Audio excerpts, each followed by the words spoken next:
안녕하십니까, 빅제이입니다. 구독과 좋아요를 눌러주시면 양질의 콘텐츠를 만드는데 많은 도움이 됩니다. 부탁드리겠습니다. 메메드 2세가 사망하자 두 왕자 사이에 권력 투쟁이 일어났습니다. 형인 바예지드는 아마시아에서 지방 총독을 역임하고 있었고, 동생인 잼은 카라만에서 지방 총독을 하고 있었습니다. 이슬람 관습에 따라 사람이 죽으면 바로 매장해야 하는데, 메메드 2세의 시신은 비밀리에 이스탄불로 운구되었고, 시신이 있는 곳에는 냄새를 없애기 위해 향초를 켜놓은 채 장례가 치러지지 않았습니다. 대제상인 카라마니 메흐메드 파샤는 두 왕자 중에서 동생인 잼을 지지하고 있었고, 동시에 부왕의 사망 소식을 두 왕자에게 전했습니다. 코냐 근처에 있는 카라만이 아마시아보다는 이스탄불에 가까웠기 때문에 잼이 먼저 도착하여 술탄을 선포하게 한다는 계획이었습니다. 그러나 계획대로 되지 않았습니다. 예니체리 군단이 바예지드를 지지했기 때문이었습니다. 예니체리는 카라마니 대지상을 처형했습니다. 바예지드는 1481년 5월 제8대 술탄 바예지드 2세로 즉위하였습니다. 그는 오스만 제국의 수도가 된 이스탄불에서 즉위한 최초의 술탄이 되었습니다. 바예지드와의 싸움에서 패배한 잼은 맘루크와 로도스 기사단, 프랑스 등을 돌아다니며 바예지드를 괴롭혔습니다. 잼은 1495년 나폴리에서 갑자기 사망하였습니다. 35의 젊은 나이였습니다. 잼의 극적인 생애는 다양한 문학과 희곡의 소재가 되었을 정도로 인기가 많다고 합니다. 잼을 몰아내고 왕자에 앉은 바예지드는 30년 동안의 즉위기간 동안 한 번도 대대적인 원정을 실시하지 않았습니다. 그의 얼마 되지 않는 대외적인 성과로는 흑해 북수안의 아케르만을 정복한 것을 꼽을 수 있는데, 그것으로 오스만 제국은 흑해 연안 대부분을 장악하여 흑해를 자신들의 바다로 만들었습니다. 한편 아나톨리아 남동부에서는 맘루크 왕조와의 분쟁이 일어났습니다. 여기에서 잠깐 맘루크 왕조에 대해서 간단하게 알아보겠습니다. 노예 제국인 맘루크 왕조는 오스만 제국이 건국되기 반세기 전에 이집트 카이로에서 탄생했습니다. 맘루크 왕조가 중동의 강대국으로 떠오르게 될지는 아무도 예상하지 못했습니다. 오스만 제국이 유럽 진출에 애쓰고 있을 때 맘루크는 군사적 강대국이 되어가고 있었습니다. 맘루크는 건국부터 다른 왕조와 달랐습니다. 초기 이슬람 시대에는 무슬림 자원을 군사로 양성하는 일이 많았으나 전쟁에 필요한 인적 자원을 중동 지역에서만 충당하는 데는 한계가 있었습니다. 그래서 젊은 청년들을 노예시장에서 사와 이슬람으로 개종시키고 군사 엘리트로 양성하여 만든 나라가 맘루크였습니다. 맘루크는 노예들을 출생지는 물론 맘루크 사회와도 철저히 고립시키고 교육하여 오직 술탄에 충성하는 병사로 양성했습니다. 병사를 외부에서 조달한다는 면에서 오스만 제국의 예니체리 양성법과 유사했습니다. 1260년 맘루크가 아인잘루트 전투에서 무적의 몽골군을 격파하자 중동 지역과 이슬람 세계에서 맘루크의 명성이 자자하게 되었습니다.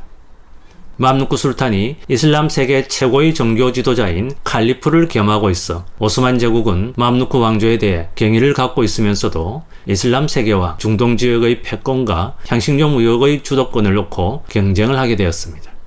두 나라는 이미 바예지드 1세 때부터 사이가 좋지 않았는데, 메메드 2세가 콘스탄티노플을 점령한 후부터는 두 나라의 긴장감이 높아지게 되었습니다.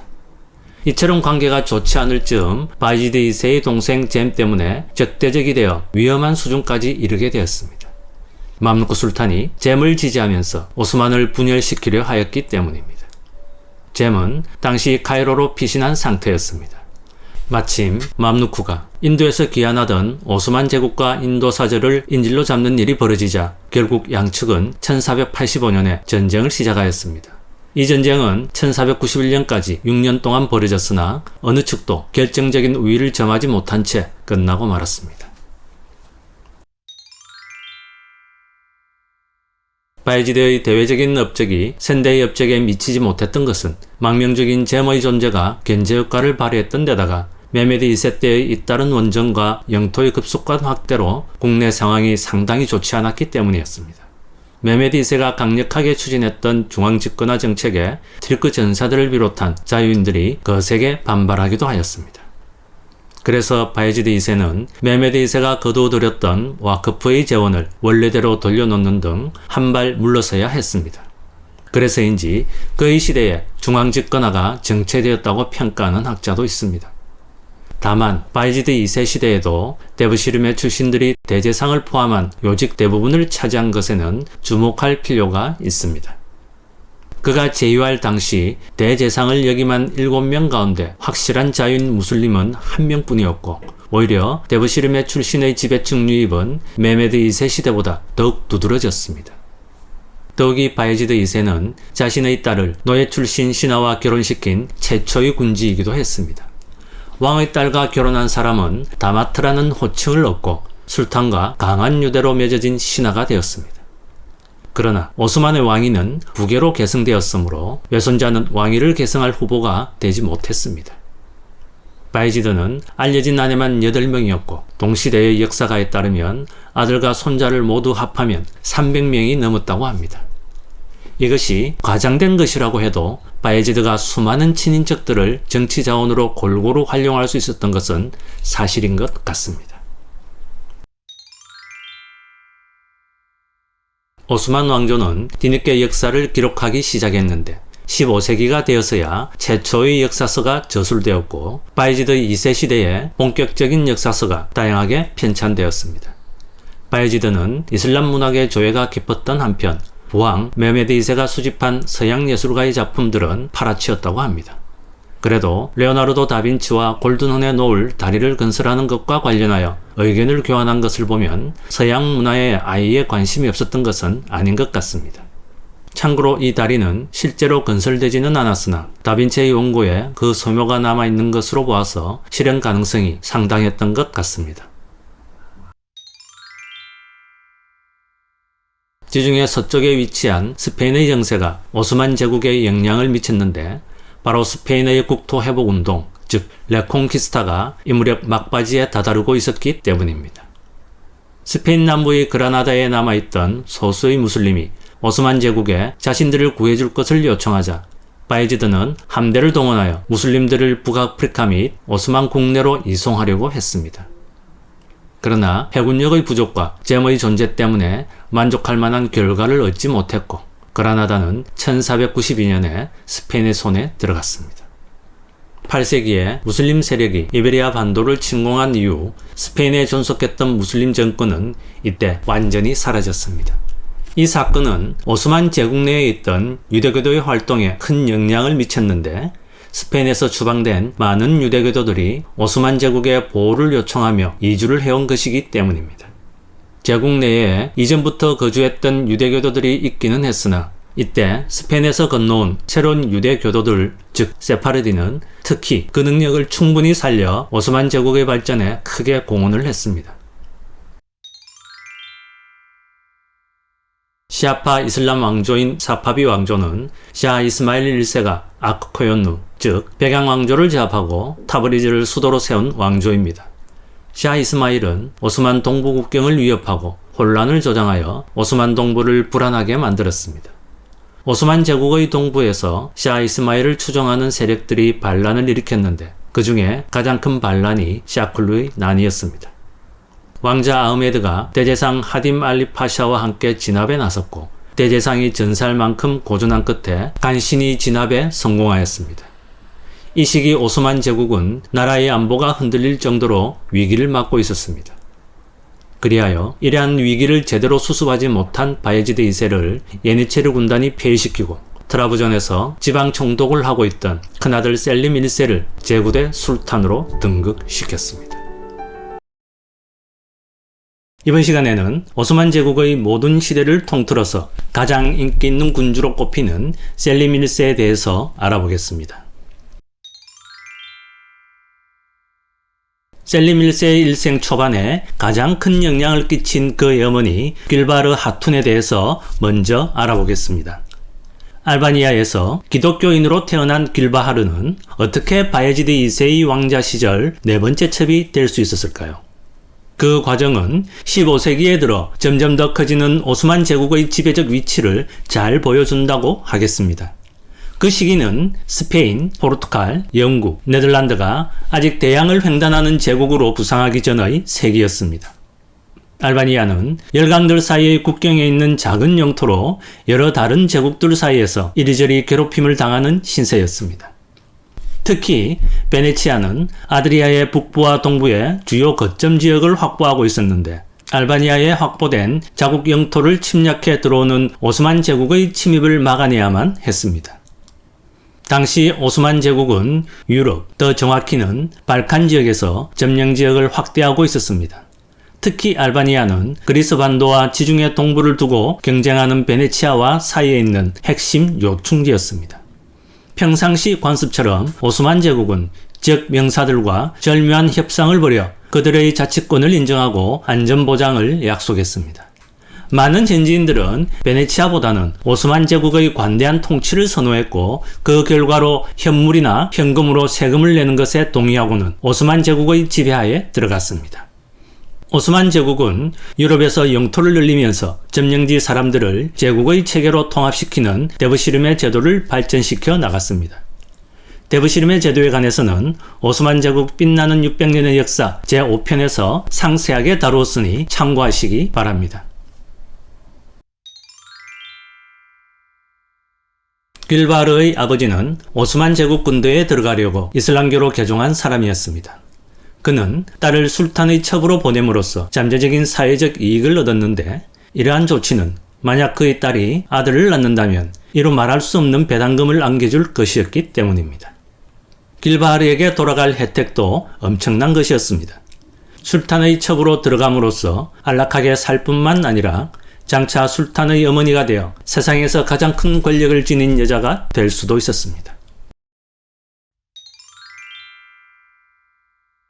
술탄과 왕자는 최대한 많은 왕자를 낳는 것을 중시했는데 출산, 전투, 질병 등으로 인해 죽음이 무척 흔한 세상에서 그런 다산만이 오스만 혈통과 제국의 지속을 보장하는 방안이었기 때문입니다. 바예지드에게는 이미 세 아들이 있었기 때문에 길바르는 자신이 아들을 낳는다면 그 아이가 아버지의 호의를 받지 못할 것을 상당히 두려워했습니다. 당시 어린 오스만 왕자의 삶은 고통스러운 것이었습니다. 태어날 때는 축하를 받지만 이후엔 사치스러운 생활 속에서 소외되어 무시되는 게 당연한 절차였습니다. 아들을 많이 두는 건 모든 술탄의 궁극적 의무였습니다. 하지만 오스만의 새로운 남자 후손은 아버지에게는 실제적 위협을 의미했습니다. 잠재적인 계승자는 언제나 조급하게 왕자를 노릴 가능성이 있었던 것입니다. 더욱이 그런 남자 후손은 배다른 형제들에게도 위협이었습니다. 배다른 형제는 태어나는 순간부터 서로 왕자를 차지하고자 치열하게 싸웠고 각 왕자의 어머니는 가장 강력한 지지자 역할을 적극적으로 수행해야 했습니다. 왕가 내부에서 어머니와 아들의 관계는 개인적으로든 정치적으로든 다른 어떤 관계보다도 더 중요하고 끈끈한 것이었습니다. 아버지는 그런 모자들 사이의 경쟁에 냉담한 태도를 보였고 왕가의 경쟁적 체계는 아들이 배다른 형제를 친족이 아닌 적으로 보게 만들었습니다. 오스만 제국에서 후계자 선정 과정은 형제 살해의 유혈 사태를 수반했습니다. 최종 승리를 거머쥔 아들과 어머니는 이스탄불의 궁궐을 차지했고 패배한 아들들은 살해되었습니다. 패자의 어머니들은 아들만 잃는 것이 아니라 왕자의 어머니라는 신분도 잃었고 더 분명하게 말하자면 술탄의 어머니가 되어 얻을 수 있는 특권과 부도 함께 잃었습니다. 하렘은 그 시대의 무자비하고 맹렬한 정치를 위한 실험실이었고 그런 환경 속에서 완벽하게 미래의 술탄을 길러냈습니다. 하렘의 사고방식은 경쟁에서 반드시 이겨야 한다는 것이었습니다. 성인 왕자의 첩이 일단 남자아이를 낳으면 두 사람 사이의 성관계는 중단되었습니다. 그것은 한 여자에게서 하나의 아들만 얻어야 한다는 원칙 때문이었습니다. 사람들은 하렘을 사치스럽고 성적으로 쾌락이 넘쳐나는 판타지나 신화의 장소로 여겼지만 실상은 생각보다 살벌한 곳이었습니다. 셀림이 태어났을 때 바예지드는 이미 16년 동안 아마시아 총독을 지내고 있었습니다. 모든 오스만 왕자는 청년 시절에 제국 산하의 현지 총독으로 파견됐는데 부임지는 왕자의 패기를 보여줄 수 있는 아주 중요한 자리였습니다. 아마시아는 기후가 온화한 아나톨리아 북부의 조용한 도시였습니다. 아마시아는 무역의 중심지나 엄청난 전략적 요충지는 아니었지만 몇 세기 동안 지식의 중심지이자 미래 술탄의 여러 세대가 청소년기를 보내는 거처로 명성이 높았습니다. 청독으로 그곳에 부임한 왕자는 물론이고 거의 모든 왕자들이 아마시아로 여행을 떠나 술탄이 알아야 할 필요가 있는 풍물을 학습했습니다. 그곳에서 미래의 술탄들은 국정운영, 경제, 역사, 군사, 행정을 공부하였습니다. 다른 아나톨리아 도시처럼 아마시아는 아르메니아인, 그리스인, 유대인, 튀르키인 등 여러 민족의 공동체가 살고 있었습니다. 이처럼 아마시아는 오스만 제국의 다양성을 집약적으로 보여주는 축소판 도시였고 그런 만큼 장차 제국의 통치를 맡을 잠재적 술탄을 공부시키기에 이상적인 장소였습니다. 바이지드 2세의 하렘에는 27명의 아이와 여러 부인들 그리고 첩들의 시종들로 언제나 붐볐습니다. 아들 중에서는 아흐메드, 코르쿠드, 셀림이 왕자를 노릴 뚜렷한 경쟁자로 부각됐습니다. 셀림과 마찬가지로 아흐메드와 코르쿠드도 아마시아에서 첩의 자식으로 태어났습니다. 이들 모두 하렘에서 비슷한 교육을 받았습니다. 초기에 바예지드 2세는 아흐메드를 자신의 후계자로 선호했는데 살아남은 아들 중 가장 나이가 많기 때문이거나 혹은 그를 가장 유능하다고 여겼기 때문이었습니다. 이유가 무엇이든 바예지드 2세는 다른 아들보다 훨씬 앞서서 아흐메드에게 제국의 통치를 맡겼는데 아흐메드는 이미 소년 시절부터 내각회의에 참여하고 고문단 및 중요한 군사 지도자들과 우호적인 관계를 맺었습니다. 그러나 이러한 특권 때문인지 아흐메드는 점점 나태해졌고 뚱뚱했으며 방탕한 생활에 빠져들었습니다. 그는 궁전 생활의 쾌락을 즐겼고 왕좌를 남동생들과 싸워서 차지해야 하는 획득의 권리라기보다는 타고난 권리라고 생각했습니다. 코르쿠드는 세 사람 중에서 가장 책을 좋아했습니다. 그는 참모회의나 군사훈련보다는 혼자서 조용히 사색하는 것을 좋아했습니다. 또한 시를 즐겼고 심오한 신학에 관한 논문을 여러 편 써내기도 했습니다. 코르쿠드는 권력을 추구하지 않았고 가능한 국사를 회피했습니다. 셀림은 이런 형제들의 차이점을 잘 파악했습니다. 그는 교활하고 정치적인 아흐메드와 사색을 즐기는 코르쿠드 두 사람 사이에서 중간 입장을 취하면서 자신을 형들과 차별화했습니다. 셀림은 아흐메드와 달리 게으르지 않았고 코르쿠드와 달리 책 속으로 숨지 않았습니다. 셀림과 그의 배다른 형들은 오스만 왕자를 얻으려면 먼저 제국의 동쪽에 있는 도시를 통치하는 것으로 통치자의 자질을 증명해야 했습니다. 바예지드의 아들들은 아나톨리아 전역으로 흩어져서 총독직을 수행했습니다. 셀림은 지역 배정상 특히 불리했는데 동쪽의 오지인 트라브존의 총독으로 임명됐기 때문입니다. 그곳은 이스탄불에서 동쪽으로 어마어마하게 멀리 떨어진 곳이었습니다. 트라브존은 흑해의 남동쪽 구석에 위치한 곳으로 동쪽과의 무역로 교차 지점에 자리 잡고 있었습니다. 셀림은 1487년 17세의 나이로 그곳에 부임했습니다. 3세기에 기독교의 중심지가 된 트라브존은 동떨어진 곳에 있었기도 했지만 폰투스 산맥이라는 천연의 방어막이 도시의 역사 대부분 동안 외부의 세력을 충실히 막아주었습니다. 몇 세기 동안 트라브존의 기독교 통치자들은 침략자들을 격퇴했고 때로는 지위의 큰 세력과 동맹을 맺기도 했습니다. 오스만 제국이 처음 이 도시를 점령하려 했을 때도 상황은 비슷했습니다. 트라브존은 오스만의 여러 차례 공격을 물리쳤습니다.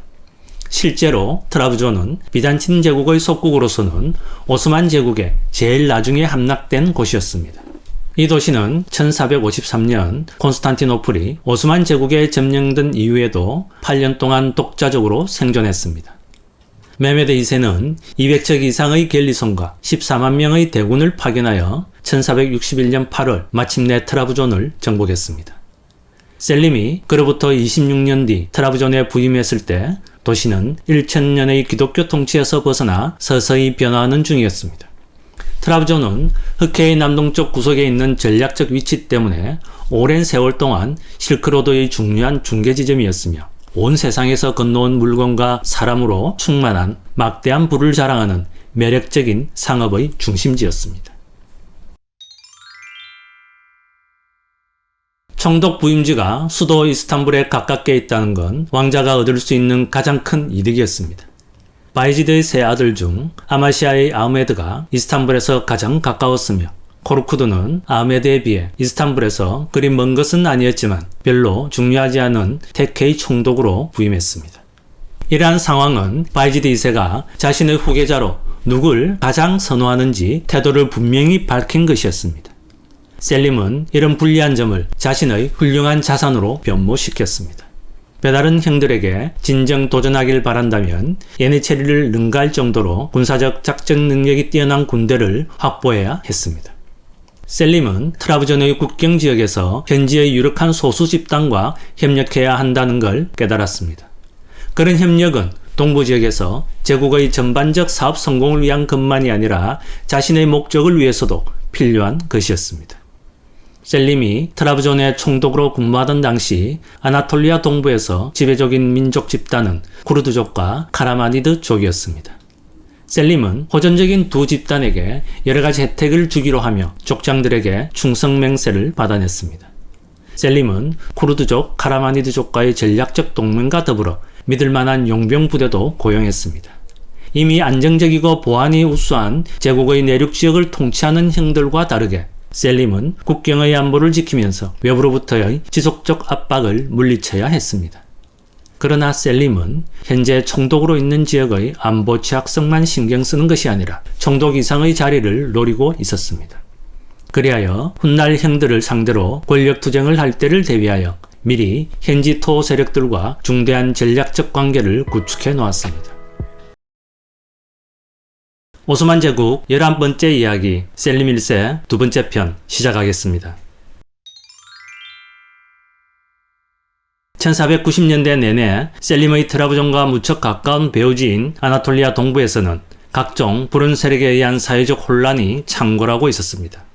당시에 등장한 세력 중 가장 강력한 세력은 1320년대에 샤이크 사피알딘이 카스피해 서쪽 해안에서 설립한 종교 집단이었는데 이들의 세력은 점차 커져 오스만 제국의 주요 경쟁자인 사파비 제국이 되었습니다.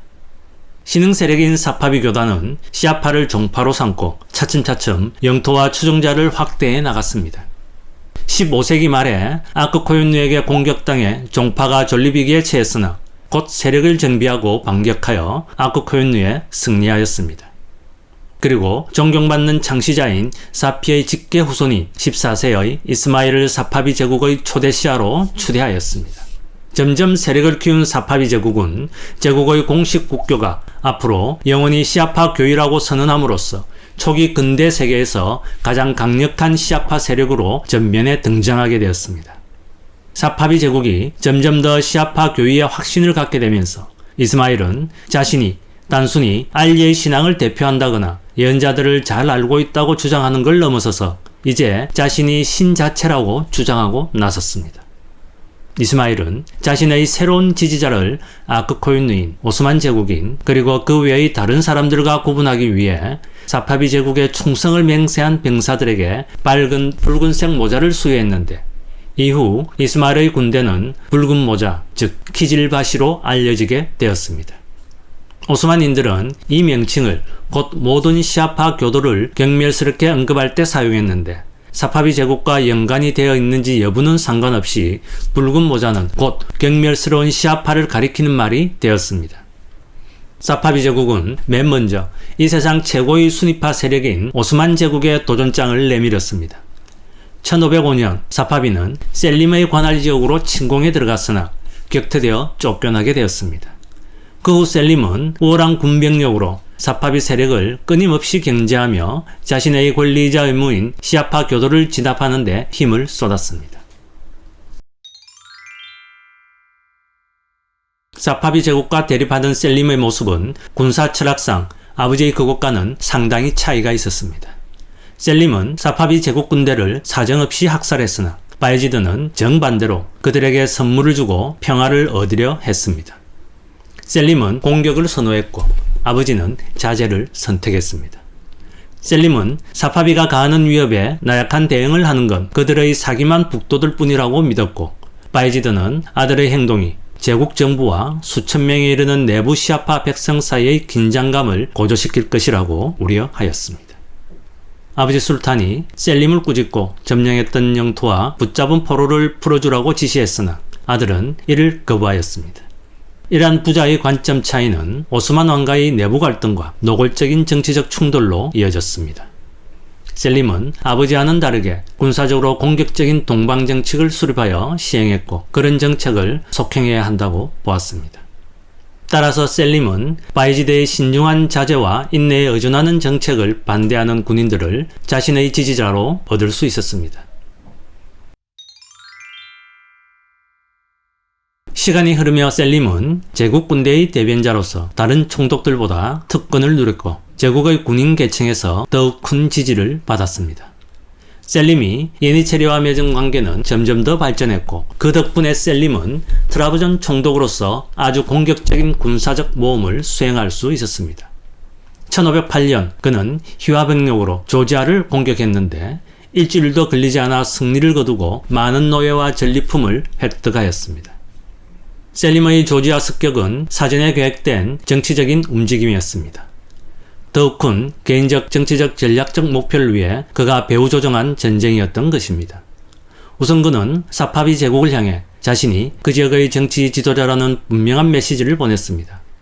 더욱 중요한 점은 그가 자신과 아버지, 더 나아가 아버지가 아끼는 맏아들 아흐메드와 다르다는 사실을 분명하게 보여준 것이었습니다.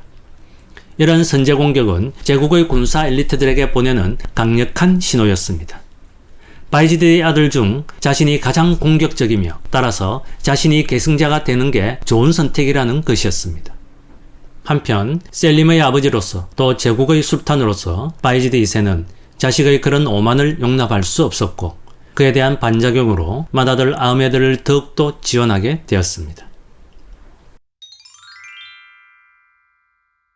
오스만 정부는 제국 내에 있는 시아파 교도와 사파비 제국과의 연계를 차단하기 위하여 국내 시아파 교도를 강제로 먼 곳으로 이주시키는 정책을 펼쳤는데 이 계획은 시아파와 사파비 제국의 영향력을 제국 전역으로 퍼뜨리는 역효과를 낳게 되었습니다. 테케 지방은 이주한 시아파 교도를 가장 많이 받아들인 곳 중의 하나였습니다. 1511년 샤쿨루라는 이름을 사용하는 한 인물이 나타나 스스로 사파비 제국의 통치자이자 이스마일의 종이라고 자처하며 반란을 일으켰는데 이것이 바로 그 유명한 샤쿨루의 반란입니다. 샤쿨루는 추종자가 많아지자 전국적으로 영향력을 확대하기 시작하였습니다. 샤쿨루가 이처럼 제국 전역으로 반란을 확대해 나가자 오스만 정부는 군사적 대응을 하지 않을 수 없었습니다. 그리하여 바이지드 2세는 코르쿠드에게 반란 진압의 명령을 내렸습니다. 그러나 코르쿠드는 임박한 후계자 싸움에 정신이 팔려 임지로 부임하지 않고 수도와 가까운 전략적 요충지인 마니사에 머물렀습니다. 샤쿨루의 반군은 여러 차례 오스만군과 맞붙어서 승리를 거두었습니다. 그러자 바이지드 2세는 강력한 군사 지도자인 콰라게즈 파샤를 파견하여 반란군을 진압하려 하였으나 오히려 반란군에게 패하고 콰라게즈 파샤는 살해되는 패배를 당하고 말았습니다. 이러한 상황을 용납할 수 없었던 바이지드 2세는 이번에는 대제상인 하딘 말리 파샤를 총사령관으로 삼아 반란군을 진압하려 하였습니다. 대제상 하딘 말리 파샤는 친 아흐메드 파벌의 영수였는데 샤쿨루의 반란을 진압할 사람으로 그를 임명함으로써 바이지드 2세는 아흐메드의 평판을 높일 수 있다고 판단했습니다.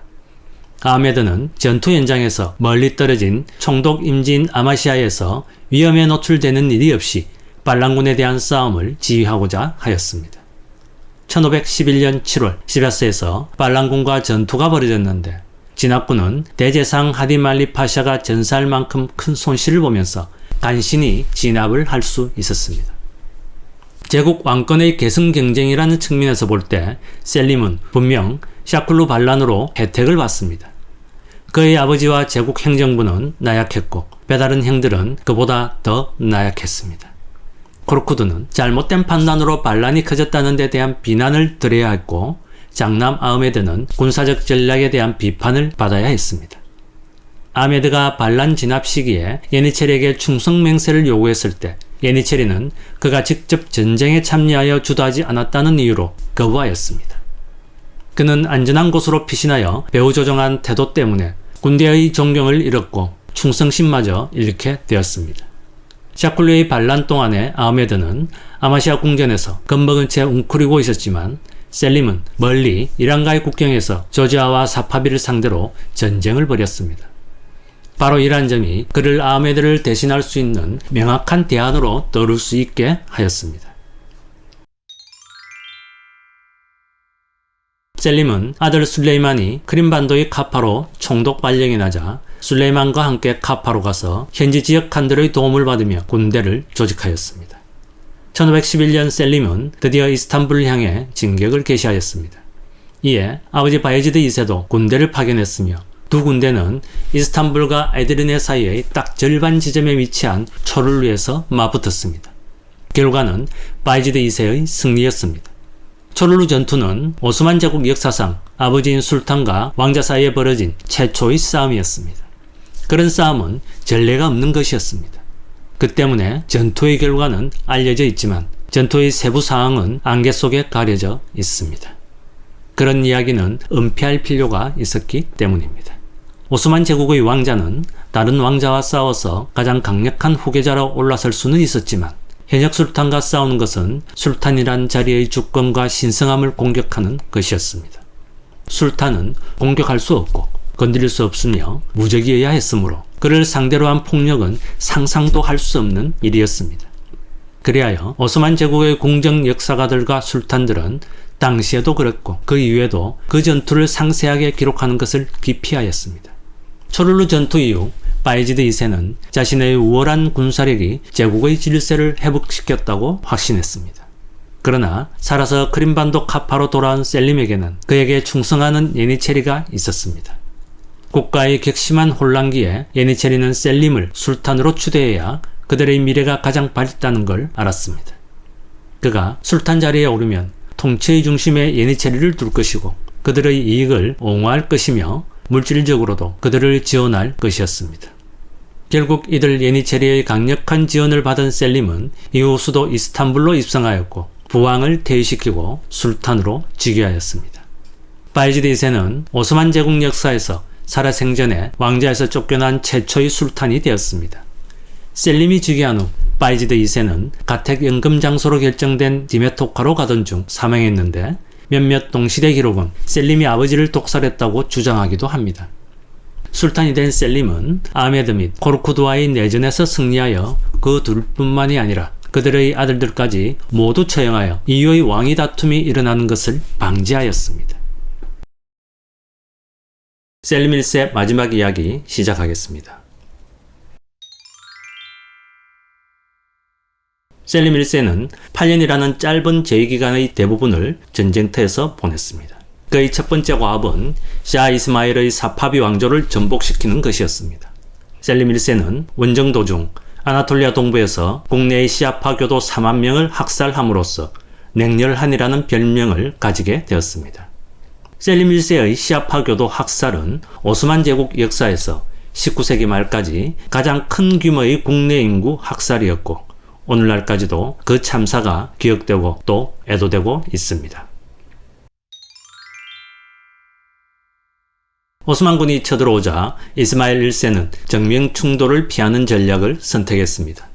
포병을 거느리느라 기동력이 떨어지는 오스만군을 이리저리 끌고 다니며 소모전을 유도한 것이었습니다. 그러나 결국 1514년 8월 23일 빈호수 근교의 찰디란에서 본격적인 전투가 벌어졌습니다. 양군의 병력 구성을 보자면 사파비군은 기병과 보병 4만 명으로 구성되었고 포병은 없었습니다.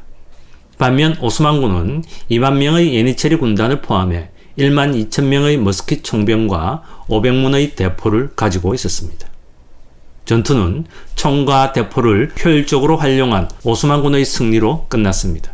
사파비군을 격파한 오스만군은 그 여세를 몰아 사파비의 수도인 타브리즈까지 점령했습니다. 그러나 혹독한 추위가 닥치고 기항하기 원하는 병사들의 의견을 받아들여 철수할 수밖에 없었습니다. 하지만 이번 군사적 원정으로 셀림 1세는 에르진잔부터 디야르바키르까지를 오스만 제국의 영토로 복속시켜 아나톨리아에서 사파비 왕조의 영향력을 제거하는 데 성공하였습니다. 반면 이스마일 1세는 찰디란에서 패배를 당하고서 엄청난 심리적 타격을 받게 되었습니다. 충격에서 벗어나지 못한 이스마일은 동쪽에서 우즈베크족이 사파비 영토를 잠식해 들어오고 있음에도 불구하고 다시 병력을 이끌고 전투에 나설 생각을 하지 못했습니다. 그는 술을 과도하게 마시고 육체적 쾌락에 빠져들면서 나라가 혼란 속에 빠져드는 것을 방치했습니다. 카리스마를 잃은 이스마일은 더 이상 무적인 신의 전령이 아니라 언제든지 실수를 할 수 있는 인간으로 전락하게 되었습니다. 결국 정치를 재상에게 맡긴 채 술로 세월을 보내다 1524년 36세의 나이로 사망하고 말았습니다. 셀림은 찰디란에서 사파비 제국을 완파한 뒤 군사적 관심을 남쪽으로 돌렸습니다. 그는 오스만 제국이 동부 영토를 온전히 통제하려면 남부의 맘루크 제국을 제거해야 된다고 확신했습니다. 맘루크가 중동을 통치하는 한 그는 결코 글로벌 이슬람 공동체의 리더십을 주장할 수 없었습니다. 자신감이 치솟은 셀림은 맘루크 제국과의 불편한 공전이라는 기존의 정책을 포기하고 직접적인 군사적 대립 쪽으로 방향을 바꿨습니다.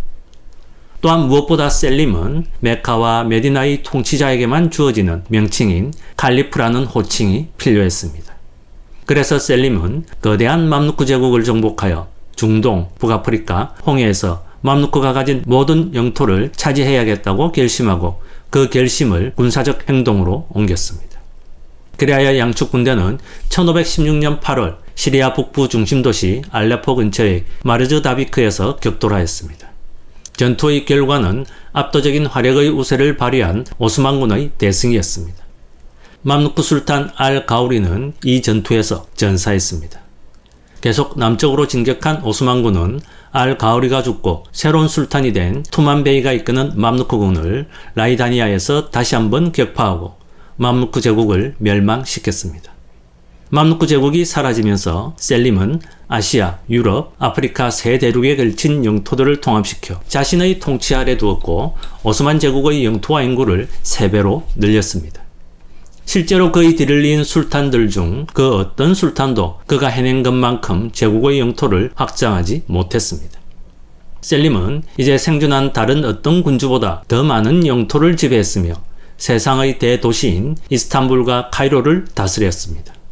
오스만 제국이 획득한 영토 중에서 메카와 메디나의 점령은 단순히 제국을 위해 더 많은 영토와 세입을 획득하는 데 그치는 게 아니었습니다. 이 일로 셀림은 성스러운 도시들의 보호자인 칼리프, 즉 반박의 여지가 없는 이슬람 세계의 최고 지도자가 되었습니다. 셀림 1세는 카이로 맘루크 왕조의 마지막 칼리프인 알무타킬 3세로부터 이슬람 세계의 수장 타이틀인 칼리프 직위를 이양받았습니다. 칼리프가 아랍인이 아닌 티르크인에게 넘어옴으로써 오스만 제국의 술탄이 전 이슬람 세계의 수장인 칼리프가 된 것이었습니다.